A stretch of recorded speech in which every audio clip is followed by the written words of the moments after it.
everybody and welcome to my channel. Today we're going to be going over the brand new February 2025 book releases. This is generally going to be romance, romantasy, fantasy, mystery thrillers. And horror. I feel it's always a lot of fantasy. It's rarely ever historical fiction, but I do think I have a historical fantasy on here, which is like not that often that happens. But I'm pretty excited. February seems like it's going to be an amazing publishing month, and I gotta save my money up. I gotta save my money up. But yeah, it is just a cozy Sunday morning. I am wearing my little unicorn blanket and I'm just all wrapped up and I'm ready to go over the new releases because I do these like months in advance, and as like the months go on or the days go on, I like slowly add more. So I actually have no idea like what is on this list, what is coming out in February. So I'm always excited to do this with you guys because then I can see what's coming out. So it is January 26th when I'm filming this. This is probably coming out, I'm trying to think of my schedule that I have. This is probably coming out relatively soon from when I'm filming this because it is the end of the month. You're about a week away from like these new releases, which is really exciting, especially for this first one. Let's actually get into these February releases. So the first date that we have is February 4th. And the first book is Deep End by Ali Hazelwood. I mean, everybody's excited about this one. A competitive diver and an ace swimmer jump into forbidden waters in the steamy college romance. I think this sounds so good. I'm very much hoping it is more similar to her STEM series and Bride. Well, it's not going to be like Bride because this is not paranormal romance. But I love the vibes of Bride and the story of Bride and the characters. So I just hope it's more along the lines of Bride and her STEM books over Not in Love. I really did not enjoy that one. I did DNF that one, so I'm a little nervous going forward. But she even said Not in Love was different, so hopefully this is more like the STEM series. Next up, we have A Killing Cold. You can already see my rating right there. I did already read this. This is the new Kate Alice Marshall book. I just don't think I'm like a huge fan of Kate Alice Marshall. This is a Eat the Rich kind of story where our main character is an orphan, or as far as she understands, she is an orphan, and she is dating this uber rich guy who's part of a really rich family, and she's going to their like cabin or mansion or something over the weekend, their house, and she's going to be spending like Christmas at their house, and obviously weird things happen. I would say go into this with as little information as you need. You just need to know that she is kind of on her own and she is dating a really rich guy and he has a really rich family, and that's where she's going for Christmas. So that's all, if you want to read it, that's all I would say. I did not enjoy it for reasons. It's actually upcoming in my thriller vlog. I don't know if that's coming out before or after this, so I don't know. This is probably a spoiler for that. It was interesting. It's interesting, but this is also coming out on February 4th, although it is out already through Book of the Month. Next up, this is really exciting. I actually just got this book from the publisher. The publisher actually sent me a copy in like a little swag kind of thing yesterday, and it was amazing. This is actually a book I already have as an e-arc and that I was really excited about, and I actually tried to get you guys to vote for this one in the January book club poll, but alas, this one definitely did not win. So I am actually reading this currently for my thriller vlog, but is following a black teen with premonition-like powers, and she must solve her friend's disappearance before she finds herself in the same danger. So it's kind of like, obviously, like a police aren't doing their job, the teenagers kind of take over and try and solve stuff. So that is what that one is, and there's been multiple girls going missing. So this one sounds really, really good. I'm already enjoying it one chapter into the book. And again, this one comes out February 4th. Next one coming out February 4th, and I believe this is going to be in one of the book boxes. I won't say which one just in case you guys don't want to know which one, but it's pretty obvious. I feel like the book boxes are getting more and more obvious with their artwork about what book is in the boxes. So this is going to be in one of the book boxes, and I'm pretty excited about this. This is The Cruel Prince meets The Selection in this captivating duology opener brimming with heart-pounding romance, vicious competition, and beautiful cruel fae. This just sounds like everything that I want. So I am like begging the book gods for good writing and an interesting plot line. I'm so nervous because I want this so badly. I feel like my little like 18-year-old brain and heart would have been foaming at the mouth for this book. So 32-year-old me is also foaming at the mouth for this book. Not as much, but I am quite excited about this. So yeah, it says fantasy romance young adult, so it is a young adult book. Next up, I love this cover. This one so far wins favorite covers coming out in February currently. Again, I don't remember exactly everything, but I do remember this one because I remember this cover. The Underwood Tapes. This comes out again February 4th. This is a young adult mystery horror. And of course it has to do with like I want to say it has to do something with a podcast or listening to tapes. The only problem is at the bottom it says a beautifully written exploration of grief. Not my favorite thing. So it just kind of depends on what type of grief and what is going on in the story, but it sounds good. And it also makes me nervous because it says blending We Were Liars and your name into a can't miss read for fans of You Reach Sam. And I know You Reach Sam is like horrifically sad. The main character Grace's mom just died and she's been spending the summer transcribing cassette tapes for the Hermitage Historical Society. And then she hears the voice of Jake Underwood, the boy who first recorded the cassette tapes back in 1982. When Grace realizes he can hear anything she records, despite 30 years of time between them, she strikes up an impossible conversation with Jake through the tapes. I think that sounds so cool and so unique and so weird that I'm definitely going to give this a shot. And I love the cover. I'm obsessed with the cover. Then we have one with a beautiful cover, Illusions of Fire by Nisha Sharma. Again, February 4th. And it says, she, instead of most teenagers, she wakes up early and trains in hand-to-hand combat with her adopted aunts, who, when not taken to their thriving vineyard, are immortal Rakshasi demons sworn to protect Layla. Layla was born into a mythological bloodline, one infused with magic and entrusted with Lord Krishna's secrets of the universe. By all appearances, though, Layla leads a peaceful, protected life. And then obviously things happen from there. So I am a little nervous. This sounds a bit like a generic fantasy, but sometimes generic fantasy can be really, really good. So hopefully this one kind of like throws some extra things at us. And then the other one that a lot of people are super excited about, we have Under the Same Stars by Libba Bray. This is the same author as the Diviner series, which does make me quite a bit nervous because the two first books in the Diviner series are two of my favorite books, like, ever. They're so good. And then books 3 and 4 in that series are some of my, like, least favorite. It has one of the worst endings to such a good series. Like, it needed to be just 3 books, and it needed to be wrapped up. And I remember the same thing, like, Libba Bray also wrote the Great and Terrible Beauty series, and that one also went to shit. Like, because I read that, like, younger, like, middle school, I think, or even early high school. I want to say it was middle school. And I just remember not liking it after, like, the second or halfway through the second book. So, she makes me nervous. It's like she can't write the end of a book, which makes me very nervous. But this one is taking place, and this one's also seems much more like, all of her books are historical fantasy, but this one seems very historical fantasy. And it's taking place in 3 different time zones, in 3 different timelines: 1940s Germany, 1980s West Germany, and then spring 2020 in New York. And so it has to do with COVID, which I don't like reading books about. And then it has to do with World War II in the 1940s, which, again, I don't love reading about that either. So I'm gonna try it, but I am quite nervous about this book. Moving on to February 11th, and we also have a book from the 13th. First up is Emily Wilde's Compendium of Lost Tales. I believe people are saying this is the last one, but I don't know if it is because this just says the 3rd installment in the heartwarming and enchanting Emily Wilde series. That makes me think there's going to be more than 3 books. I'm nervous about this one. This is classified as fantasy romance, which is interesting. I would put this as cozy fantasy as, like, what I think it is. But I didn't love the second one. I do plan actually to reread the series because maybe I just wasn't in a good mood when I read the second one. And my expectations were almost way too high for the second one because the first one was a 5-star, one of my favorite books of the year that I read it. And then I almost read the second book immediately and I didn't love it. So now I'm like, I got a lot of hopes pinned on number 3, but this one's coming out February 11th. Obviously can't say much about it except that it's following our 2 main characters from the first 2 books. Next up, we have First Time Caller by B.K. Borison. This is like a hugely sought after release, or not sought after, but everybody's talking about this one. I had never heard of this author, but all I've seen lately are people talking about this book, and it's like one of the higher requested things on NetGalley right now. It's just like everybody is talking about this one, which is crazy because, again, I've never heard of it. A hopeless romantic meets a jaded radio host in this cozy Sleepless in Seattle inspired love story from beloved author B.K. Borison. So again, Sleepless in Seattle, I love that movie. It's awesome. And I think this just sounds so cute. So I actually am getting it. I am getting it because I already ordered it through something. Again, I don't want to say anything. I think it's obvious.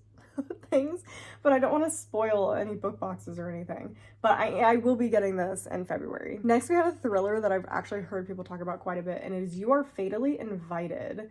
And it's an exclusive thriller writer's retreat. I feel like that's like such a big thing lately. On a private island, turned lethal when one of the authors is found murdered in this twisty locked room mystery. I will always pick up a locked room mystery. I love locked room mystery. I think they're so fun to try and figure out what is going on.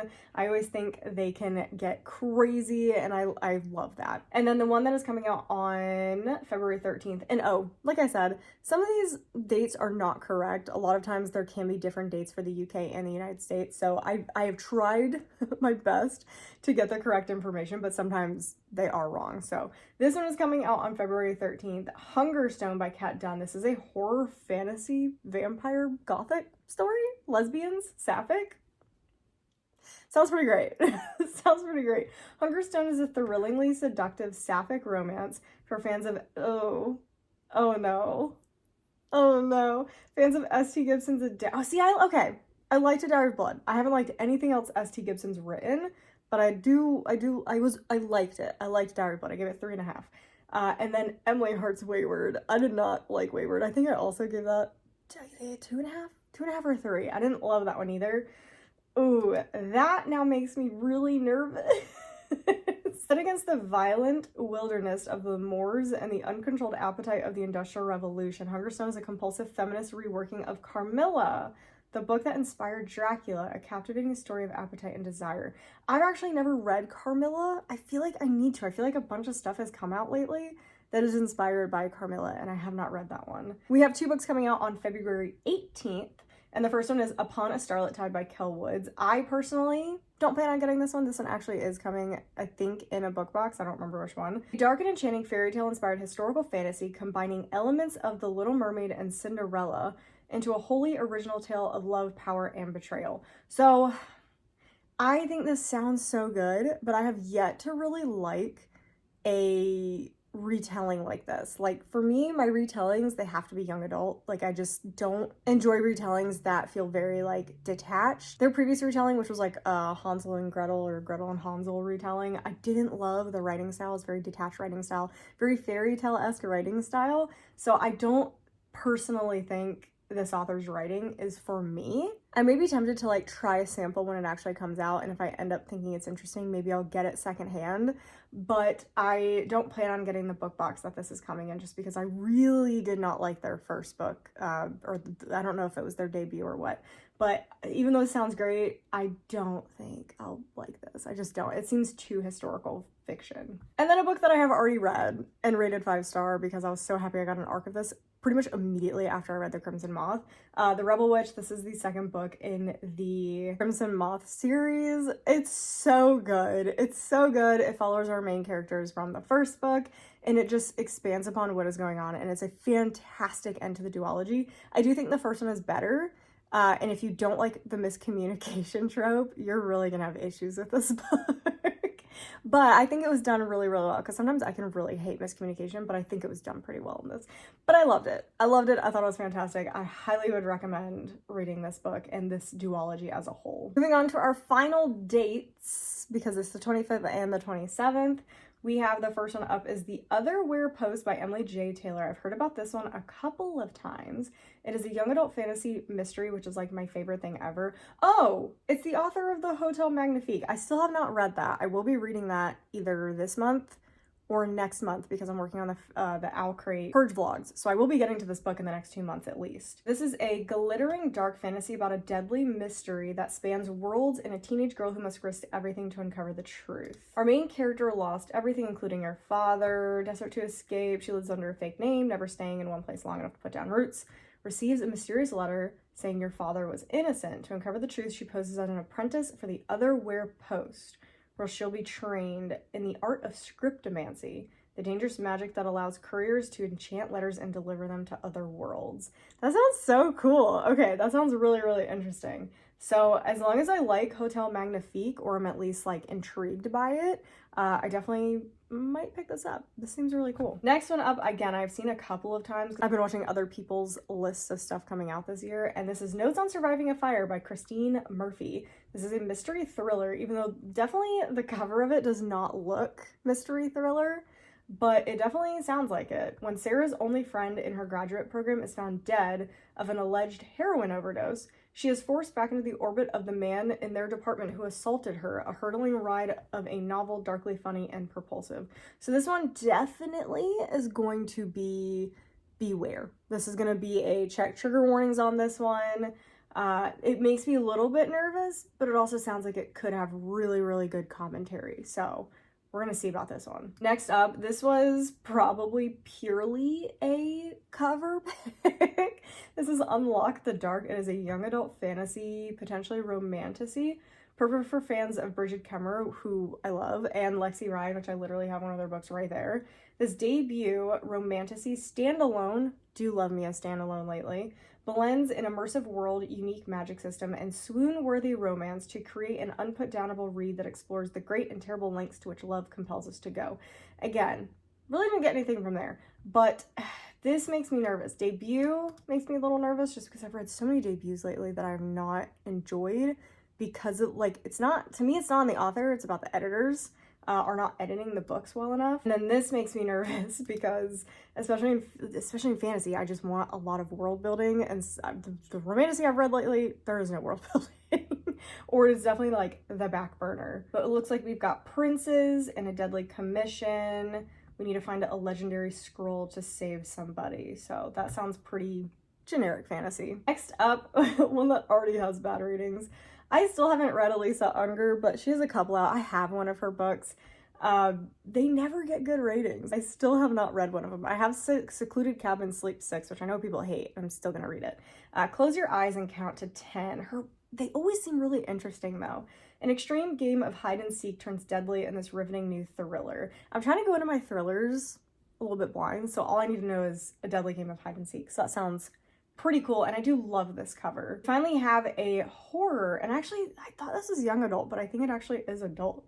Something in the Walls, newly minted child psychologist Mina has little experience, aimlessly spends her days stuck in the stifling heat wave sweeping across Britain, and anxiously contemplates her upcoming marriage to careful, precise researcher Oscar. Interesting, we're already kind of introducing a romance in the horror book. Ooh, it's witches. She meets a journalist and he says that some girl she's claimed that she's being haunted by a witch, and we're gonna look through it. That actually sounds really, really cool. That sounds really interesting. So we're gonna check that one out. Everyone's excited. I still have not read Gillian McAllister. I think I have one of her books. I think I have Wrong Place, Wrong Time. I just like didn't love it because it's a time loop and I didn't realize that when I got it. Famous Last Words by Gillian McAllister. This is a thriller mystery. Most likely, I feel like it's gonna be a book of the month, potentially. Looks like her husband goes missing after she's become a new mom, and then a hostage situation is developing in London. Tell her that Luke is involved, but he isn't a hostage. Her husband is the gunman. Interesting. And I've heard great things about her book, so I really just need to read one of them.